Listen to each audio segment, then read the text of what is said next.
Brought to you by MuleSoft. Visit MuleSoft.com to find out how MuleSoft's API-led approach to connecting apps, data, and the Internet of Things can revolutionize your businesses.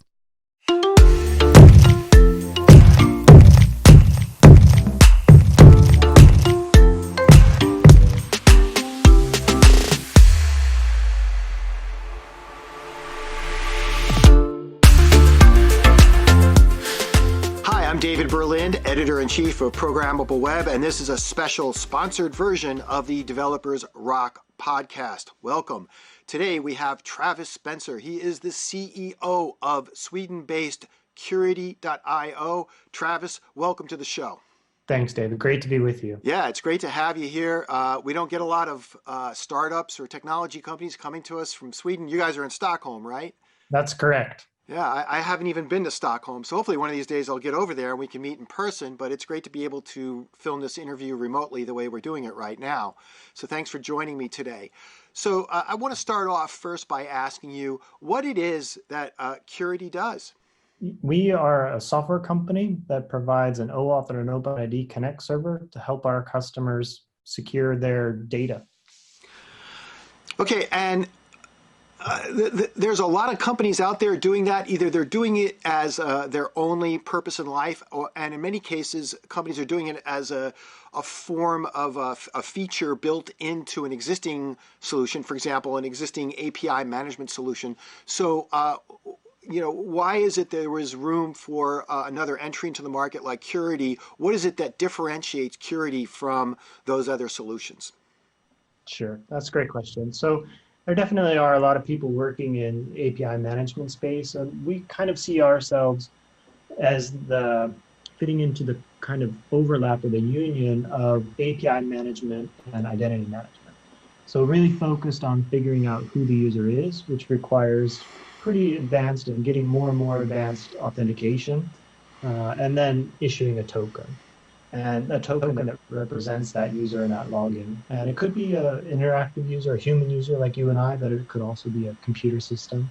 So there's different ways of authenticating, and that's all identity management. But then you need to actually present that to an API to get that data that our customers are trying to secure. And that token then will be checked by some sort of gateway or API management product. And so that's why we see ourselves sort of fitting into the overlap of those two. And so the things that really differentiate us is the approach that we've taken to solve this problem. A lot of us come from the IoT background and the identity management background. So we sort of looked at the problem in a pretty different way. We looked at solving this in a way that makes it very, very easy to operationalize this and to run such a service, such a capability. And so the Curity product is really like a durable router in that it's all programmable, it's all configurable.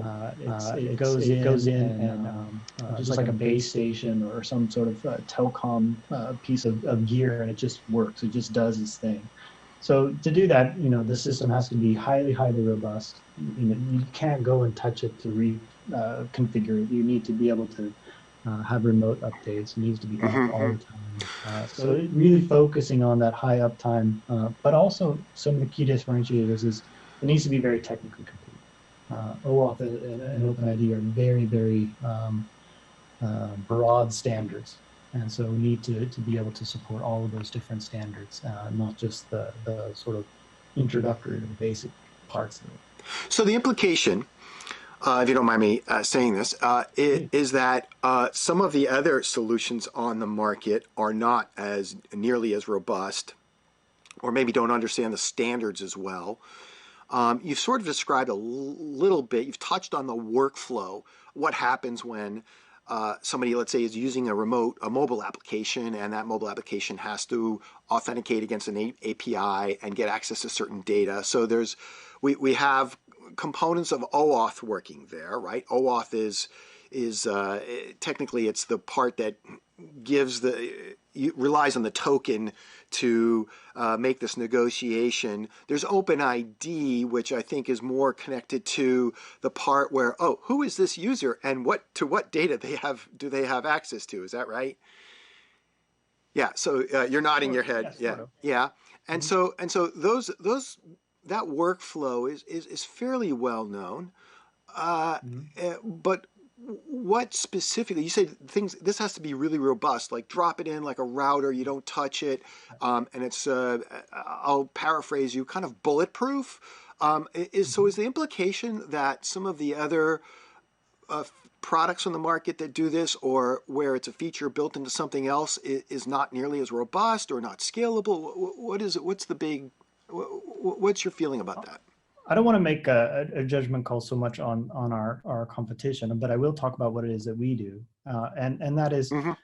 I mean, it needs to be robust for sure, but it also needs to be having a lot of different features, a lot of different capabilities, because being able to log users in, it changes over time. The different kinds of login methods are going to vary. You're going to need to run different workflows after login. There's going to be different times when different strengths of logins are acceptable. So maybe sometimes you want to log in with a very insecure login, like just an email. But other times you want to log in with a very high level of assurance of who the end user is. And so that's going to vary on the actual authentication method. So a lot of configurability options that may not exist with other solutions. Configurability options, but then also like picking those different authentication methods can all be done with OpenID in the protocol, but a lot of other products don't implement those aspects of the protocol. And so that's what I'm saying of, just the basics isn't enough to be able to, say, okay, now you're trying to delete your account. It's not enough that you logged in with an email address. I need you to log in with a two-factor authentication, like a OTP to your telephone or something. So I really know who it is that I'm talking to before I allow this more secure API call to be made. So that's really what we're trying to do, is provide robustness, completeness, and help people to solve all the different challenges they have today. But also, when people put an OAuth server and an OpenID Connect server in, different use cases are always going to be coming up. And so it needs to be able to solve the use cases of not just today, but the next 5 years, the next 10 years, so that they don't have to rip this out and put something else in. So it needs to be evolvable. Sure. Now, when I think about the various ends of the spectrum of scale when it comes to authenticating inbound users or processes, and then determining to which resources they have access to. On one end, you have APIs, let's say, that an enterprise might develop for internal consumption, and it ends up getting consumed by one or two developers and maybe 5 programs, pieces of software that have to kind of go in and get some data and then mash it up with something else. And on the other end of the spectrum, you have something like a bank, which has millions of users with a mobile application, and they have to authenticate against the back end of the bank through that application. This same workflow works in both of those situations, but is there an element of scale to Curity's solution that's a little bit different from the rest of the market? It's true that there are definitely different scenarios where you're going to have a lot more users if you're targeting your end customers than internal cases like employees. And when getting to that scale, first of all, I mean, you're going to have more use cases. So again, having all those features to solve those different use cases is important. The product itself is built in a way that's highly scalable.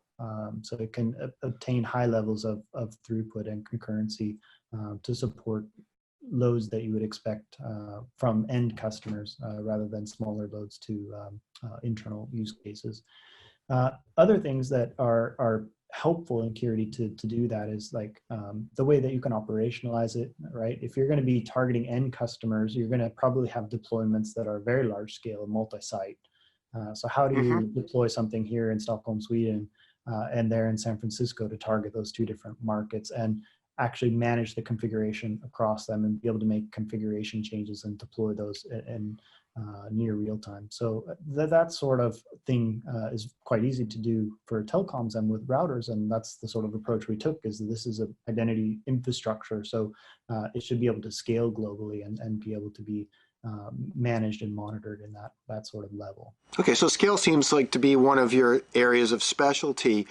And given that, what sort of businesses do you typically target with this solution? Well, the product itself isn't unique to any specific industry or any specific vertical, but people who need that level of scale are large scale gaming companies, banks, multinational corporations like energy companies, for example, retailers, things of that sort.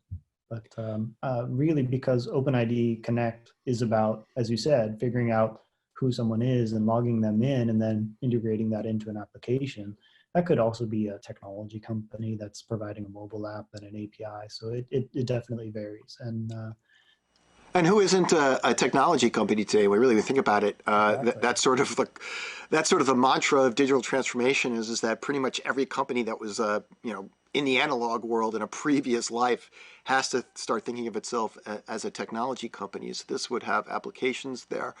So when you were talking about the sorts of companies that would deploy this, again, I'm thinking big companies with lots of customers, something that's really robust.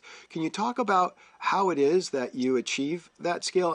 Is it a clusterable solution? Like, how is it delivered, and how do you scale it up? Like some companies might start and say they might have 1,000 people or 1,000 processes or 1,000 things coming in to authenticate. And then years later, it could be millions. How do you scale up to match that sort of growth? Definitely. So it's a software delivered product.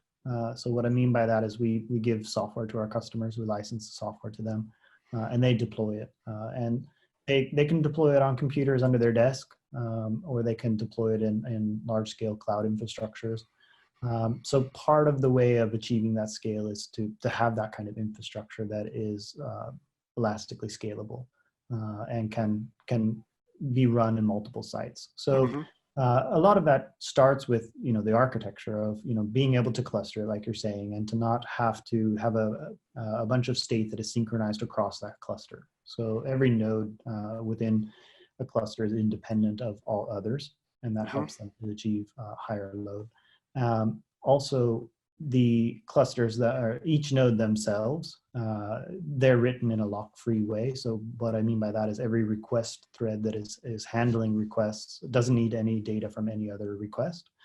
So this allows each of the processes within a node to service the entire request without fighting over data from other threads. So also other things like common in web applications would be like the use of a CDN. So a lot of the static resources can be deployed further out on the edge.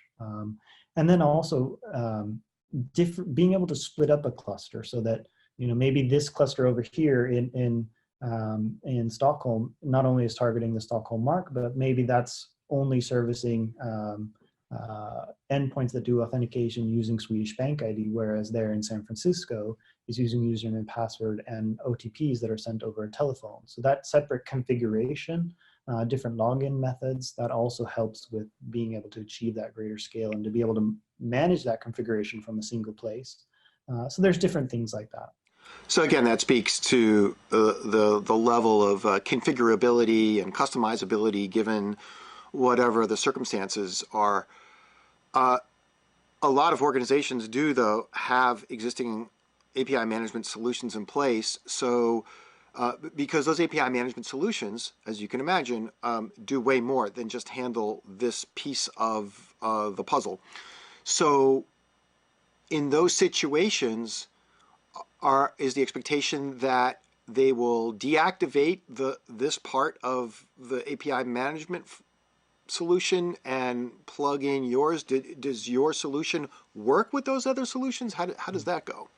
Sure. So they'll first of all, what is API management? Like if we break that apart, I'd say it's kind of three big things. One is a developer portal where you can let third parties log into a web application and create an application that is going to call certain APIs. There's a whole process around promoting those to production and whatnot. So and self-surface capability. How do you get your sign up, keys, your API? Yeah, okay. All that stuff.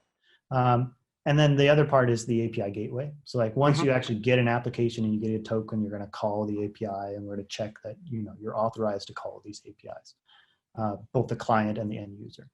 But then there's the other part, which is issuing the tokens. actually figuring out who the user is, logging them in, all these different things. So the idea is that Curity would become that token service and that login service, and it would do that part. Whereas the API management would still be the developer portal, and it would still be the API gateway. Right.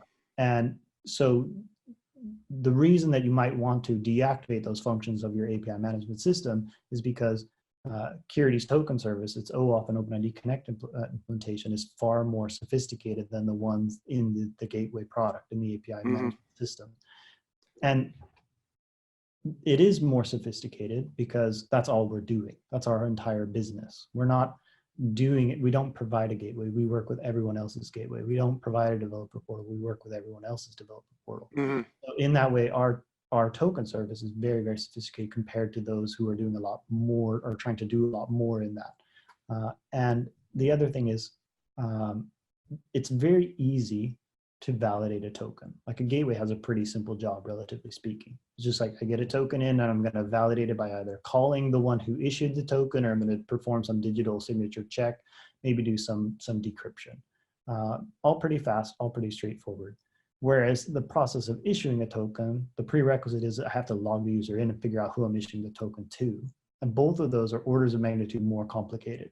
So doing that in a purpose-built product, that's all it does. It can integrate with all these different databases, all these different web services, get tokens from all these different places, log in all these different ways, and then connect into an application via an open standard, every part of that standard, not just the basic parts of it, and then work with any gateway, will allow customers to provide their API, get insights in their API using the API management product, which is what they bought it for, but then still be able to do these complicated login and token issuance processes in a product that is purpose-built for that. So it's easy to manage, easy to operate, easy to control. So it's sort of, instead of having all that complexity in a product where it's maybe not ideally suited for it, it can be in Curity where it's built just for that.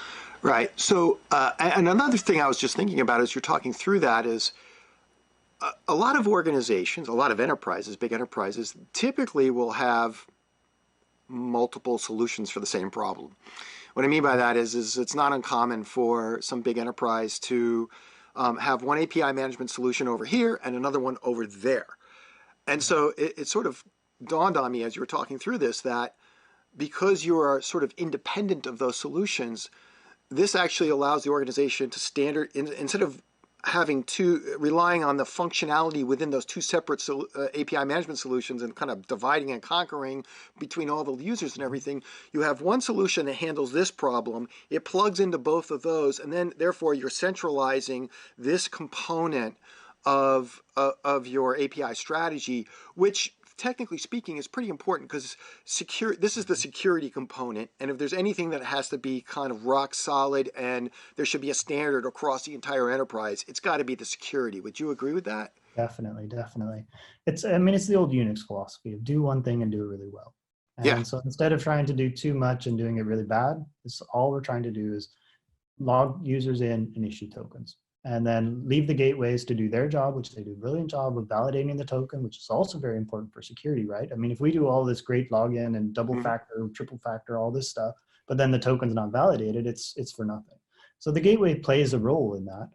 But then as you get deeper and deeper into the network and the microservice mesh, there it's like different things start to come into play. And different kinds of components, micro gateways, other sidecar solutions, and there, what we want to be able to do is make sure that, okay, as you get deeper into the network and into that mesh of microservices, we still know at the beginning who you were, and not having to believe the caller to say like, okay, it was Travis, it was David, trust me, we're friends here. But to allow that token to flow as you go deeper into the mesh, that's very, very important for providing security. And so each of these different parts of this deployment, whether it's the token server, the login service, the gateway, those micro gateways are going to play a role in providing that security, and we're just trying to do our part in that. Earlier you mentioned how it's delivered. It's a software, so you essentially are installing it either on premises, or if you're installing it off premises, it would be in your own sort of private cloud, like something on Amazon or in a hosting situation. And but you also mentioned that it's highly programmable. And so I'm assuming you're hinting at a very DevOps sort of oriented approach here where a lot of this configuration you're talking about, for example, can be implemented on the fly, which makes it particularly suitable to continuous integration scenarios. So talk a little bit about the CI/CD component, and I'm assuming it works with things like Kubernetes and Docker, the things that DevOps people really love. Yeah, definitely. So, I mean, when I say programmable, I mean programmable in like software-defined networking (SDN) sort of sense, which Uh-huh. in essence is configuration, and to be able to make configuration changes and apply those on the spot. So, to help with DevOps, I mean, first of all, it's standalone, like we talked about. Mm-hmm. It has no dependencies except the operating system. We deliver it as a tarball, as a Docker container, as a Helm chart. So it's very easy to like use it in all sorts of different scenarios. And this is important for us because the clouds that people are using today, the cloud infrastructure that's being used today might not be the same 5-10 years ago from now. So it's important that we allow people to use the infrastructure that will work for them today and in the future. And that's definitely going to evolve and change. And so we deliver this in a way that will help them to operationalize this in whatever environment they are. And the way that we do that is a few things. I mean, like when you buy a home router, right? Like it has configuration in it to start with. So when you log into the website, Not that anybody ever configures it, but yeah, go ahead. No, but maybe Yeah. maybe you change some basic things about it. So, Yeah. but it has some initial configuration. So every node that is in a runtime can always be deployed with initial configuration that our customers have created. And this is very easy to create. Just in the web UI, you just make some configuration changes, download a big piece of XML, stick it into your Docker container, or like overlay on top of our Docker container with that. Now you have your sort of initial configuration. But then when you're in production or pre-production, maybe you need to make some changes. Well, sure, there's the web UI, which is great. But then everything that you can do in our UI, you can do with our REST API. And Mm-hmm. So there's an API to this, yeah. Yeah, and we never had a UI for like the first 2 years. So we were all API first. And the important thing about our API is that it isn't one that we cooked up. It isn't one that we invented. So managing configuration isn't a new problem. So we went out there and we looked, and we sort of have an adage which says like, if you have a problem, find the RFC that says how to solve it. So we found an RFC called RESTconf, which says when doing configuration as a REST API, this is how you should do it. And we just implemented that standard. So all of the API is very easy to use, and everywhere in the UI, you can just look and see, like click the button and it shows you the UI builder or the API builder, and then you know how to do a put or patch or a get on that configuration. And then you can start to put that into your scripts and whatnot. So very, very easy to make changes if you needed to in production or pre-production using the API. And then another part on the DevOps that's very important is scripting. So being able to script everything. So our entire command line interface, or CLI, is based on Juniper style command line interface. So if you've ever used a router, you know exactly how to use it. It's got tab completion, history, the whole thing. So it's very, very easy to use. Plus it's a command interpreter. So you can write scripts that use our shell within a shebang of a shell script, and it will just run that and interpret those commands. So very easy to automate that way. Some other important things on DevOps that are important is being able to get configuration from one environment into the next one. So pre-production into production in a controlled and known manner. So the entire API, you just make one GET request and you got all of the configuration. But in that, you're going to have then pre-production specific information. So in the configuration, you can define placeholders or macros that will be replaced. The values will be replaced with environment variables on startup. So that initial configuration that I talked about, it could just, okay, load that, replace it with some macros that are set with environment variables that might come from Kubernetes where you've set that, or in your Docker file or whatnot. And then those will all be replaced with values then of the production environment. So it makes it very easy to go in a controlled manner from one to another. So between scripting, REST API, Those sort of things with the variables and the configuration makes it quite easy to operationalize this. Yeah, very, very programmable. It sounds like. Definitely, it sounds like you married the worlds of old the operations of running routers to the idea of DevOps, and you come up with something that's both robust and highly programmable. The name of the company is Curity.io. Is the name of the solution also the same, or is there a name for the solution? So we call it the Curity Identity Server. Okay. Everyone just calls it Curity. And they can go to Curity.io, the website, to find all the information there is to find out about it? Yep, definitely. So you can find the docs there. You can sign up for a trial version, download it, do a Docker pull. It has the instructions there on how to do that. Find all the information about the features and the aspects of the product. It's all there. Terrific. Well, Travis, I want to thank you very much for joining us here today on Programmable Web's Developers Rock podcast. Great to be with you. Okay, well, we have been speaking with Travis Spencer, the CEO and founder of Stockholm-based Curity.io. If you're interested in finding other podcasts from Programmable Web, you can just go up to our YouTube channel at www.youtube.com/programmableweb. And then you can also find most of these podcasts published on Programmable Web itself with a full transcript of everything that was said. So thank you very much for joining us, and we'll see you at the next podcast.